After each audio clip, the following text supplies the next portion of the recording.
Hello everyone, welcome back to my channel road 20 blogs.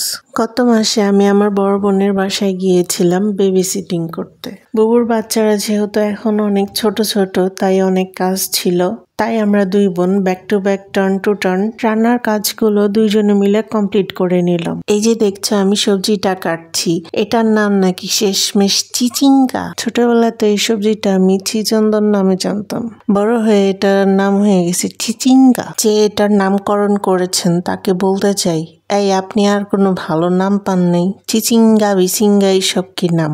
যাই হোক, আজকে চিচিঙ্গা ভাজি হবে। চিচিঙ্গা সব কুটা বাছা আমি করেছি, রান্না এখন বুবু করবে। গরম তেলে পেঁয়াজ, মরিচ, ডিম, সামান্য লবণ দিয়ে ভালোভাবে নেড়ে চেড়ে নিল। তারপরে 1.5 চা চামচ জিরা দিয়ে দিল। কিছুক্ষণ নাড়াচাড়া করার পর চিচিঙ্গা দিয়ে দিল। উল্টে পাল্টে নেড়ে চেড়ে দেওয়ার পর 1.5 চা চামচ ধনিয়া দিয়ে দিল, সাথে স্বাদ মতো লবণ।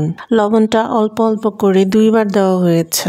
তারপর সবকিছু উল্টে পাল্টে মিডিয়াম ফ্লেমে ভালো মতো কুক করে নিব। তারপর একটি কড়াইতে আমার কাটা পেঁয়াজ, রসুন, মরিচ দিয়ে ভালো মতো নেড়ে চেড়ে নিল।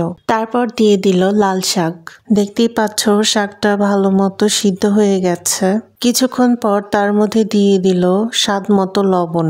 তারপর বুবু শাকটা উল্টে পাল্টে নেড়ে চেড়ে নিল। দেখতেই পাচ্ছ লাল শাক এখন ভালো মতো কুক হয়ে গেছে। অপরদিকে হবে আবার মাছ ভাজা। সামান্য পরিমাণ হলুদ, চিলি পাউডার আর স্বাদ মতো লবণ দিয়ে ভালো মতো ম্যারিনেট করে মাছটি ভাজা হচ্ছে। ও সাথে একটা ফুটকাও আছে। মজার বিষয় হলো আমি মাছের নামটা ভুলে গেছি। প্লিজ ডোন্ট জাজ মি ফর দ্যাট। আর আমার গলাও বসে গেছে। ভিডিওটা এ পর্যন্ত দেখে থাকলে অনেক অনেক ধন্যবাদ। ভিডিওটি ভালো লাগলে please like, comment, share with our friends and family and don't forget to subscribe my channel Road 20 Blogs and hit the bell icon. সবাই ভালো থাকবে। ওকে, টাটা, বাই।